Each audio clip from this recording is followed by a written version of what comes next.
लेकिन भीम आर्मी की जो सिपाही हैं वो वोट से हटके समाज के हित में काम करते हैं। ये वोट से उनका बहुत दूर दूर का लेना देना है, पर समाज से पहले है, लड़ाई पहले है, वोट बाद में। अगर हम लड़ाई लड़ेंगे तो ऑटोमेटिक वोट हमारे पास आ जाएगा। हम उसी काम को कर रहे हैं, लोगों की समस्याओं को सुन रहे हैं, उनका समाधान कर रहे हैं। तो मेरा मानना है कि अगर आप लोगों के बीच में वोट लेने के लिए जा रहे हैं, आप उन पब्लिक ने आपको चुन के प्रतिनिधि बनाया है, तो आपको उनकी आवाज़ बनना चाहिए। हमने देखा है कि जो बच्चा 8th क्लास में पढ़ रहा है उसको 5वीं क्लास का या 3री क्लास का ज्ञान नहीं है। शिक्षा की बहुत बड़ी समस्या है। मैंने खुद ही अनुभव किया कि बच्चों को शिक्षा से वंचित किया जा रहा है। जी, मेरा जो माध्यम है जनसेवा का है।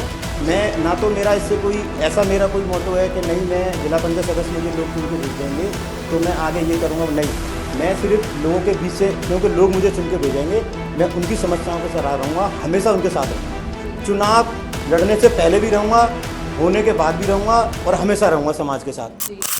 नमस्कार दर्शकों, मैं दीक्षा चौधरी, स्वागत है आपका HBN न्यूज में। तो आज हम मौजूद हैं जिला पंचायत सदस्य पद के प्रत्याशी वार्ड नंबर 38 से पवन कुमार आजाद जी के साथ। तो सबसे पहले तो मैं इनका धन्यवाद करना चाहूंगी हमारे साथ जुड़े।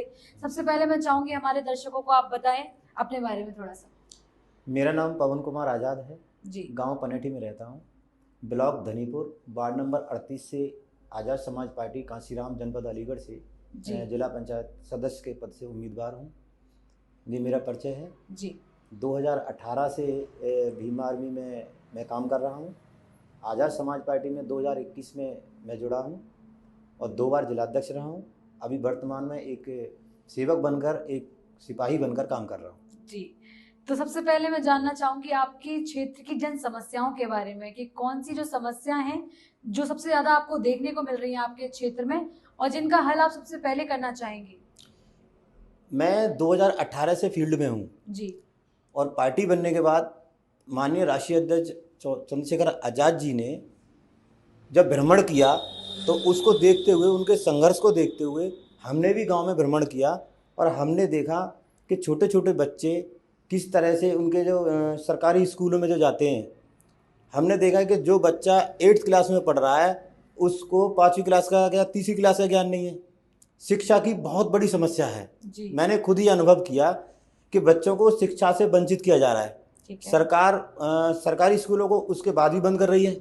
अब क्योंकि इतनी आमदनी गांव में मिडिल क्लास के लोगों में नहीं होती है जो कि बड़े स्कूल में पढ़ा सकें, ना ही वो बड़ा ट्यूशन पढ़ा सकते हैं, तो वही उनका आधार है, पर उस पर भी खरी नहीं उतर रही है सरकार। तो सबसे पहले जो हमारा मोटो है वो हमारा शिक्षा को लेकर है कि हम शिक्षा को अच्छे से अच्छा बेहतर करेंगे अपने क्षेत्र में। तो ऐसा क्या नया करेंगे आप अपने क्षेत्र में जो शिक्षा को लेकर प्राथमिकता मिले? देखिए, हमने कई स्तर पर अभी स्टार्ट भी कर दिया है। हमने भीम नाम से पाठशालाएं खोली हैं, बच्चों को हम शिक्षित भी कर रहे हैं, संगठन की तरफ से लगे हुए हैं। हमारे कुछ साथी जो ग्रेजुएशन करके ग्रेजुएशन किए उन्होंने, वो बच्चों को निःशुल्क पढ़ा रहे हैं। अच्छा। हमने शिक्षा के स्तर को आगे बढ़ावा दिया है, पहले नंबर पर रखा है शिक्षा को। जी, तो ये तो बात हो गई शिक्षा की। जैसे कि युवाओं के लेके हम बात करें तो आजकल जो युवा है क्षेत्र का बहुत ज्यादा बेरोजगार घूम रहा है, तो कैसे आप करेंगे कि जो सरकारी योजना है उनका लाभ उन्हें मिल सके? देखिए, जिस तरीके से सरकार ने सरकारी सेक्टरों को प्राइवेट सेक्टरों में किया है, ये बड़ी चिंता का विषय है। पर राष्ट्रीय अध्यक्ष जी ने सदन में भी ये सवाल उठाया है कि जो निजीकरण किया गया है, जो प्राइवेट सेक्टरों में दिया गया है, हमारे लोगों को उसमें भी आरक्षण मिलना चाहिए। जी। और प्राथमिकता रोजगार, उद्योग सारे शिक्षा से होते हैं। जी। जब शिक्षा हमारी उच्च स्तर की होगी तो हम अच्छी नौकरी पर भी जाएंगे, हमारे युवा अच्छा व्यापार भी करेंगे, डॉक्टर भी बनेंगे, सारे लोग बनेंगे, तो उनकी समस्याएं खुद ब खुद हल हो जाएंगी। बिल्कुल। तो जैसे कि आप आजाद समाज पार्टी को प्राथमिकता दे रहे हैं, टिकट भी आप उन्हीं से मांग रहे हैं जी, तो ऐसी कौन सी जो चीजें हैं जो सबसे ज्यादा पसंद आती हैं अपनी पार्टी की आपको? देखिए, जिस तरीके से भीम आर्मी का संगठन का 2015 में जो गठन हुआ, जुर्म, जाति, शोषण, अत्याचार के खिलाफ जब ज़्यादा बढ़ा, उसको देखा कि कोई भी उनकी मदद करने हमारे लोगों की नहीं आता था, तो एक संगठन, एक समूह को एकत्रित करके एक संगठन बनाया गया और उस लड़ाई को, मजदूर वर्ग की लड़ाई को, किसान की लड़ाई को, कमजोर वर्ग की लड़ाई को लड़ने के लिए ये भीम आर्मी का गठन हुआ और इसको आगे स्तर बढ़ाया गया जी। जब 2018 में हमारे लोगों को, निर्दोष लोगों को भी जेल में डाला गया, कोई भी राजनीतिक दल हमारे लोगों की मदद करने नहीं आया।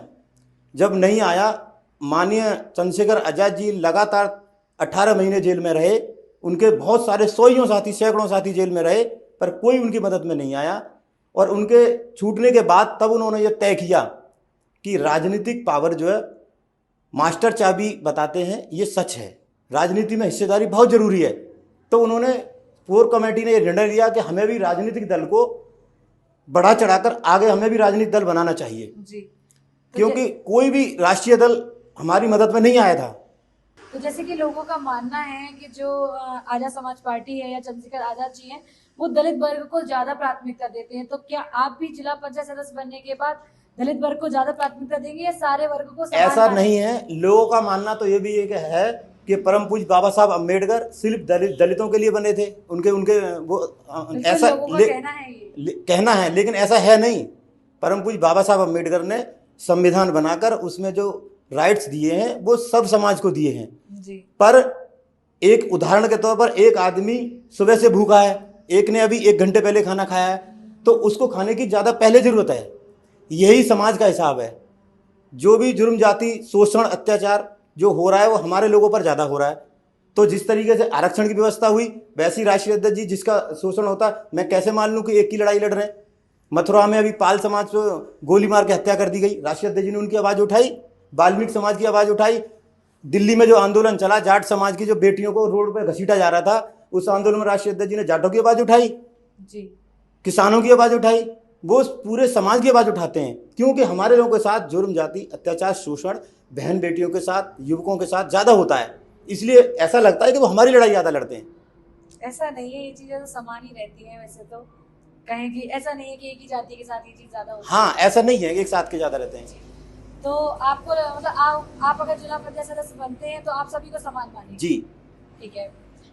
तो जैसे कि बहुत सारे लोग हैं जो आपके वार्ड से जिला पंचायत सदस्य पद के लिए खड़े हो रहे होंगे जी। तो आप अपनी जो क्षेत्र की जनता है उनको कैसे दिखाना चाहेंगे कि आप जो और लोग खड़े हो रहे हैं उनसे ज्यादा अच्छे हैं, या आपके अंदर ऐसी कोई 5 चीजें जिनको लेकर जो आपके क्षेत्र की जनता है वो वोट दे?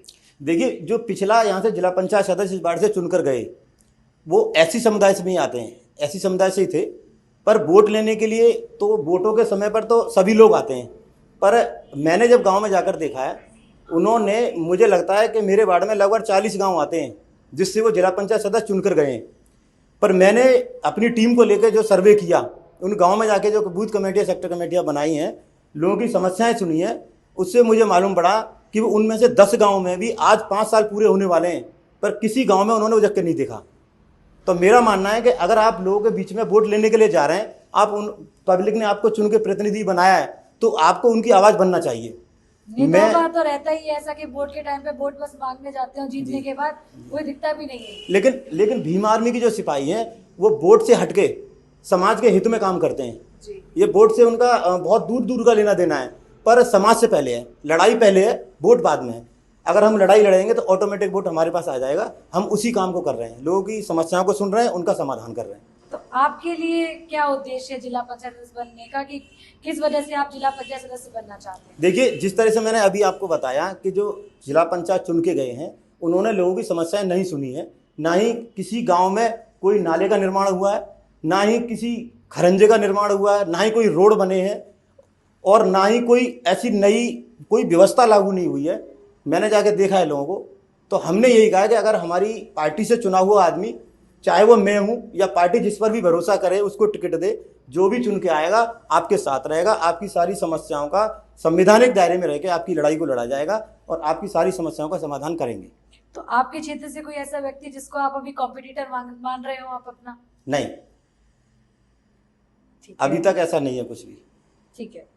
तो स्वास्थ्य को लेकर आपके क्या विचार है कि स्वास्थ्य को लेकर मतलब कैसे आप प्राथमिकता देना चाहेंगे अपने क्षेत्र के लोगों के लिए? देखिए, मेरा खुद का मानना है कि मुझे लगता है कि लगभग 2 किलोमीटर के दायरे में एक स्वास्थ्य केंद्र बढ़िया होना चाहिए, क्योंकि आजकल एक्सीडेंट की समस्याएं बहुत हो रही हैं जी। लोग 10-12 किलोमीटर तक जाते जाते दम तोड़ जाते हैं। तो मेरा मानना है कि नज़दीक में स्वास्थ्य केंद्र जो है वो हमारी प्राथमिकता रहेगी। जी जी।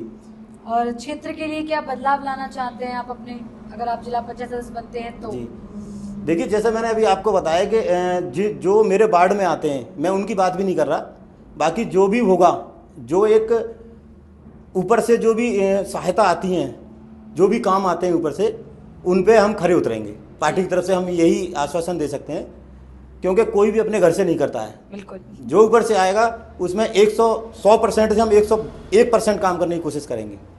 तो कुछ लोग तो राजनीति को करियर मानते हैं और कुछ लोग इसे जनसेवा का एक माध्यम मानते हैं, तो आपके क्या विचार हैं? जी, मेरा जो माध्यम है जनसेवा का है। मैं ना तो मेरा इससे कोई ऐसा मेरा कोई मोटो है कि नहीं मैं जिला पंचायत सदस्य मुझे लोग चुन के भेज देंगे तो मैं आगे ये करूँगा, नहीं। मैं सिर्फ लोगों के बीच से, क्योंकि लोग मुझे चुन के भेजेंगे, मैं उनकी समस्याओं के साथ रहूँगा, हमेशा उनके साथ रहूँगा। चुनाव लड़ने से पहले भी रहूँगा, होने के बाद भी रहूँगा और हमेशा रहूँगा समाज के साथ। जी। तो एक आखिरी सवाल मैं आपसे पूछूंगी कि आप अपने क्षेत्र की जनता को क्या संदेश देना चाहेंगे कि वो भी आपको जिला पंचायत सदस्य अगर चुनेगी तो क्या क्या विकास कार्य आपकी तरफ से रहेंगे उनके लिए, तो आप अपने क्षेत्र की जनता से क्या कहना चाहेंगे? देखिए, मैं क्षेत्रीय जनता से ये कहना चाहूँगा कि आपके बीच से निकल के आया हूँ, ज़मीन में, इसी ज़मीन में पैदा हुआ हूँ, इसी में पला बड़ा हूँ, इसी में मैंने शिक्षा प्राप्त की है और मेरी कोशिश रहेगी कि जितना मैंने शिक्षा प्राप्त की है, हमारे समाज, पूरे समाज में जितने बच्चे आए मुझसे बेहतर शिक्षा प्राप्त करें, जिससे डॉक्टर, इंजीनियर, कुछ भी आगे अपनी तरक्की करें, वो आगे बढ़ें। यही मेरा मोटो रहेगा। जी, धन्यवाद। आपने अपने विचार हमें बताए और आपने बताया कि आप अपने क्षेत्र की जनता के लिए क्या क्या कार्य हैं जो आप जिला पंचायत सदस्य बनने के बाद करेंगे, तो उसके लिए धन्यवाद।